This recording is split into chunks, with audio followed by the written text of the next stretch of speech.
What's up, everyone? Welcome back to the channel and welcome to my review of WWE Royal Rumble 2015. Oh man, why did I agree to do this review? I mean, I've reviewed worse pay per views, like the horror show at Extreme Rules, I think is worse than this, but this, it's not great. Let's just get into it. If you see me looking sideways down, it's because I have a short table here with the pen and the clipboard on it. So the way I have this set up, I don't have my phone on my tripod like I typically do because it's upstairs and I'm kind of lazy to walk up there and get it. So I'm just doing it this way. I'm making it work.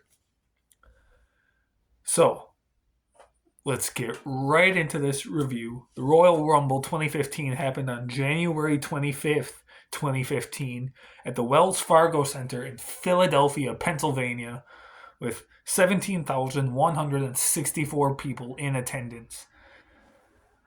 This show is known for one, a comment that 24/7 said that he saw from someone saying the most catastrophic night in storytelling history. And there is no one-on-one match on this show. Not one singles match at all happened on this show. 5 matches, 3 tag matches, a triple threat, and the Royal Rumble match. So, yeah.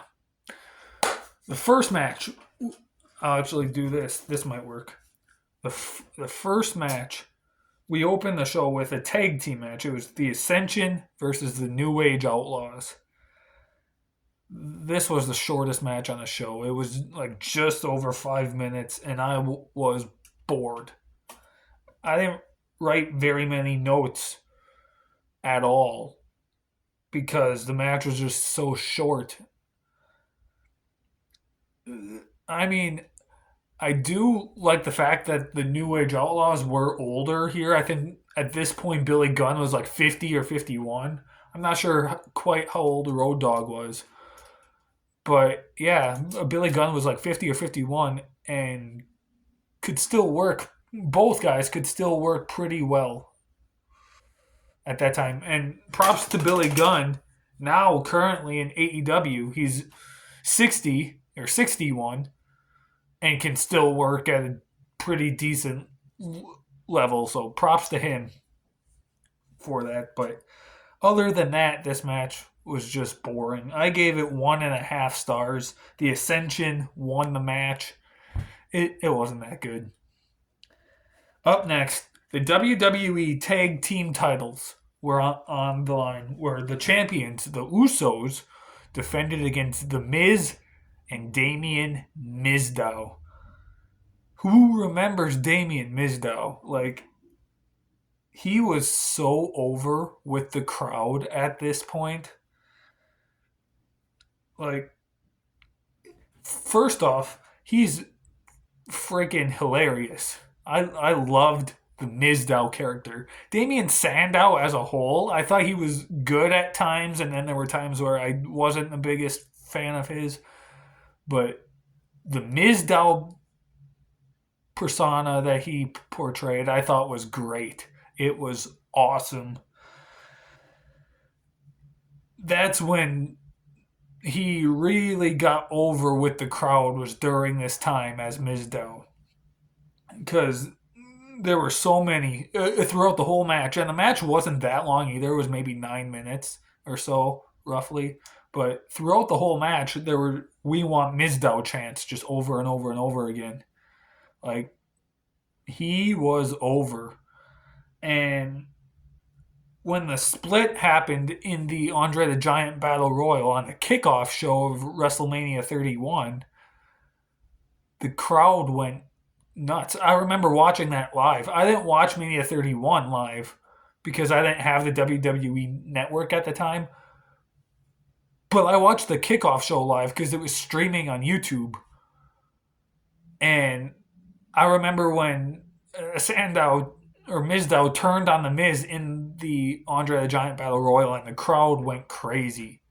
So Mizdow was over, and he was over in this match too. Like the fans wanted him, and the Usos at this time. I mean, the Usos have always been great, but they were tag champs. I don't know. I think this was their. Was this their first run with the titles or their second? I don't know. But yeah, this match, it was okay. I gave it 2.5 stars and the Usos won. There were some cool spots in the match, but it was mainly Mizdow and his hilarious stuff that he would do, mocking the Miz, that made this entertaining, that made me give it 2.5 stars. If that didn't happen and it was just the match in itself, it wouldn't be that good. It'd be less than 2 stars. But yeah, 2.5 stars. The Usos win after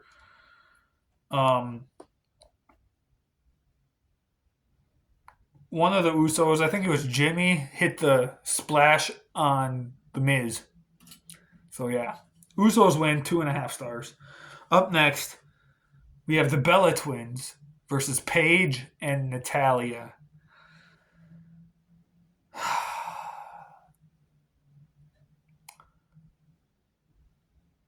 This, I mean, it's no secret.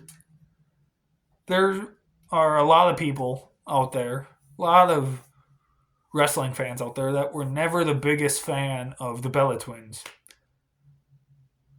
I never hated them, but I never loved them either. Like, I'm like, okay, they're here. Okay. I never hated them, but never loved them either. But Paige kind of helped, though this match sucked as well. Paige kind of helped make it what it was. Because Paige, well, and I guess maybe Natalia too. Both of them are amazing. Paige, it's sad what happened to her, that she had to retire at, what was it, 25 years old, 26. That's younger than me. Since then, she's come back. She won the title in AEW, all that stuff. And then, I mean, there's Natalia, one of the greatest women wrestlers of all time. She has however many Guinness World Records. So this helps, or they helped make this match what it was. It still wasn't great, but it's because them two were in here that I gave it 2 stars. Like, Brie Bella botched a move. I forget. It was some kind of like reverse DDT type thing. I think she was trying to do, and she botched it. I hate the whole Brie mode thing when she would scream Brie mode and then do the knee. I didn't mind the running knee in the ropes. I just hated when she would scream Brie mode. That drove me nuts. But the Bella Twins end up picking up the victory. I gave the match 2 stars. Like, again, not that good, but Paige and Natalia helped make this match be 2 stars. And I guess the whole Bella Twins and Paige feud lasted a while, because go back and watch my review of WrestleMania 31. We have another tag match there between the Bella Twins, Paige, and AJ Lee. But, so yeah, that feud ended up going on for quite a while, but this match, it wasn't that great. Up next, though, we have the one match on the show, probably, and the only match that's actually worth talking about, that's actually good. A triple threat match for the WWE Championship.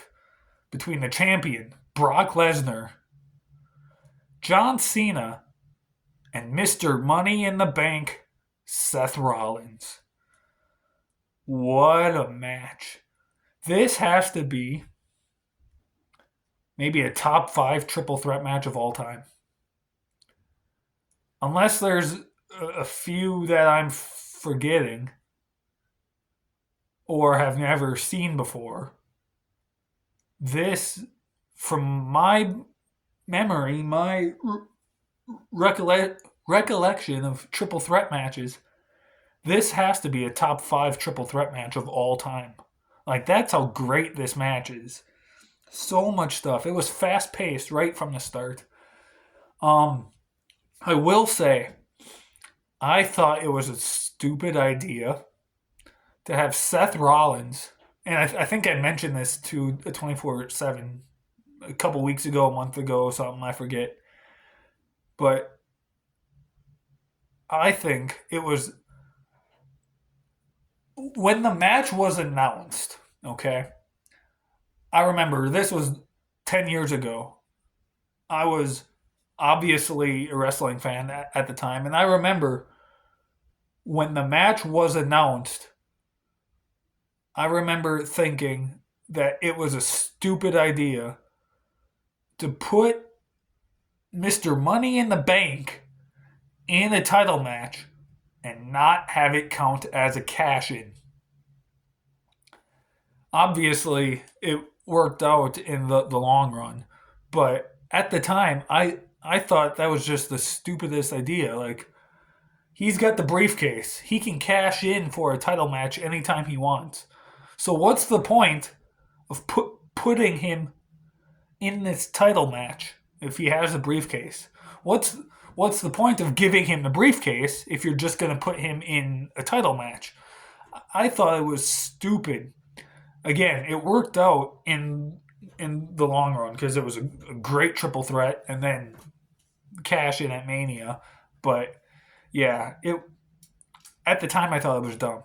And John Cena actually entered this match because he beat, I want to say it was Randy Orton in a Hell in a Cell match in 2014. I want to say that was the number one contenders match for this match here. So yeah, I think so. I think that was. And so we get this match. Triple threat, and what a match it was. So much stuff happened. J&J security got involved a few times. John Cena, throughout the whole match, hit like 6 attitude adjustments. He hit like 4 on Brock. He hit a 1 on Seth, and then he hit a double attitude adjustment on both members of J&J security at the same time. So that was awesome to see.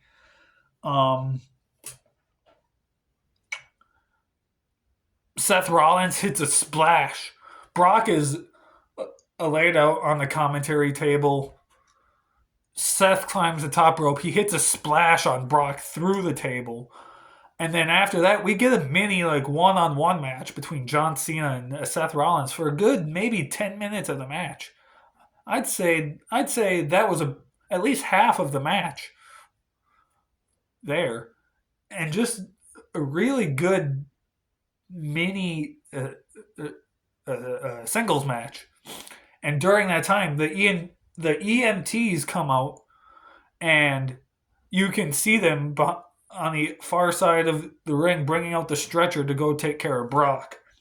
Only for Seth Rollins to hit the Phoenix Splash on John Cena. Brock comes in, picks up Seth, hits the German suplex, hits another German suplex on John Cena. Cena rolls out. Seth grabs the briefcase, hits Brock with it a few times, throws it on the ground, teases a curb stomp on the briefcase, but Brock picks up Seth, F5s him, 1, 2, 3. Brock retains the title. What a match. I gave it 4.5 stars. This, again, top 5 triple threat match of all time. It's gotta be. It's gotta be. Unless there's other ones that I'm either forgetting about or I've just never seen before. But for the most part, yeah. Top 5 triple threat match of all time. 4.5 stars. I love that match. And again, the only match on the show actually worth talking about. But now we move on to the Royal Rumble match. And so, much like I did for my 2007 review, I will run through all 30 participants here for you, and then I'll talk about the match as a whole afterwards. So, the 30 participants are. Oh, the sticker's coming off. I felt that when I did this. Back on track. The 30 participants are number 1, The Miz. Number 2, R-Truth. Number 3, Bubba Ray Dudley. Number 4, Luke Harper. Number 5, Bray Wyatt. Number 6, Eric Rowan, which is supposed to be Curtis Axel. I'll get more into that later. Number 7, The Boogeyman. Number 8, Sin Cara. Number 9, Zack Ryder. Number 10, Daniel Bryan. Number 11, Fandango. Number 12, Tyson Kidd. Number 13, Stardust. Number 14, Diamond Dallas Page. Number 15, Rusev. Number 16, Goldust. Number 17, Kofi Kingston. Number 18, Adam Rose. Number 19, Roman Reigns. Number 20, Big E. Number 21, Damian Mizdow. Number 22, Jack Swagger. 23, Ryback. 24 was Kane. 25, Dean Ambrose. 26, Titus O'Neil. 27, Bad News Barrett. 28, Cesaro. 29, The Big Show. And 30, Dolph Ziggler.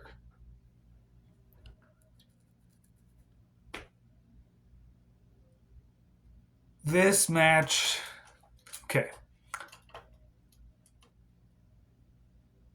The finish, obviously, is what people remember most about this match. Nobody wanted Roman Reigns to win. Nobody. He got booed out of the building in this match. Like, literally, nobody wanted it to happen. They all wanted Daniel Bryan to win the Royal Rumble since we were gypped of his Rumble victory the year before in 2014. He wasn't even part of the Rumble match. Rey Mysterio, for the one and only time in his career, got booed because of it. So they throw him in the Rumble match here in 2015, and he gets thrown out. He gets thrown out right before Goldust makes his entrance, or right after or something, I forget. And so, after Daniel Bryan got thrown out, it's like the fans just didn't care anymore. They were so upset. They were so angry. Like, they just didn't care. Other than that, there were a couple of cool spots in the match. Like when Bubba Ray Dudley came out, R-Truth took the role of Devon and hit the diving headbutt thing. So that was cool to see Bubba Ray Dudley and R-Truth do their thing. Eric Rowan took out Curtis Axel. To this day, Curtis Axel will claim that he's never been eliminated from the 2015 Royal Rumble. And that happened because there was a storyline between Survivor Series and here where Eric Rowan, Ryback, and Big Show, I think it was, all lost their jobs due to losing a match to John Cena or something. And then John Cena had to bring back and reinstate the Authority. And then when they were brought back, all three men had to, they competed in qualifying matches for the Rumble match, and Eric Rowan was the only person that lost the qualifying match. But when Luke Harper and Bray Wyatt were both in there back to back, Eric Rowan took out Curtis Axel and took his spot and entered the Rumble. The Boogeyman, that was cool to see him. Um, Diamond Dallas Page, it was cool to see him. And yeah, other than that, there wasn't much. I mean, Kofi with his whole fancy footwork thing, he's always done great Royal Rumble spots, so that was cool to see that. But yeah, Roman winning this match, like 24/7 texted me last night and told me to mention this. That this was pretty much the start of the hatred towards Roman Reigns. And though, yes, it was, I've said it before and I will say it again. I personally never hated Roman Reigns. I just hated how they were booking Roman Reigns. I feel like because they were trying to push Roman Reigns to be a top guy, to be the guy. And though I was never against that happening, the way they went about it was the worst way possible. You can't force someone to be a top guy. It has to happen organically. That's why when he became the tribal chief in 2020, oh, hey, the mailman. Apologies.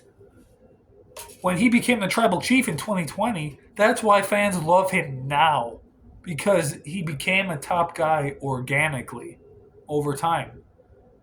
That's what they had to do back then, 10 years ago. And that's not what they were doing. They were forcing fans to put up with Roman becoming a top guy. They were forcing Roman into these top guy title matches, these WrestleMania main events. And the fans didn't want it. They wanted Daniel Bryan. Which reminds me, I thought of this too the other day. Let's fantasy book here, for example, okay? Let's just say Daniel Bryan does win this Royal Rumble. He goes on to face Brock Lesnar at WrestleMania 31. He beats Brock Lesnar. He would have had to give up the title anyway, just like he did the year before after he won at Mania 30, he had to give up the title due to injury. He would have had to do it anyway because he gave up the Intercontinental title due to injury, due to his concussions and not being cleared. The same thing would have happened with the WWE title, and then that would have made the fans upset, even more upset and worse. So would it have it?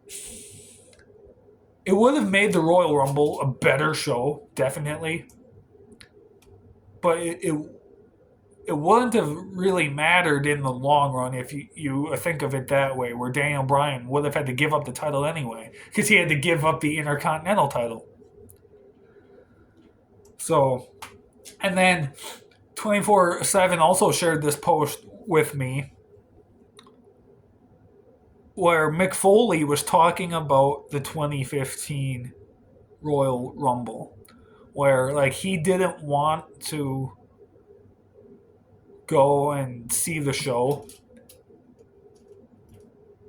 So he went and dropped off his kids, and then he just went and did his own thing.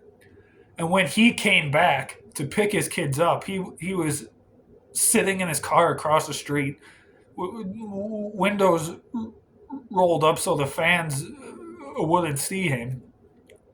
But he could see the look on the fans' faces. He could see the look of disappointment on their faces. And though he didn't know that Roman won because he didn't see it, he knew something disappointing happened. Something that he would not have agreed with happened. And I remember responding to 24/7 saying, I think match placement could have maybe helped that. The triple threat match should have main evented this show.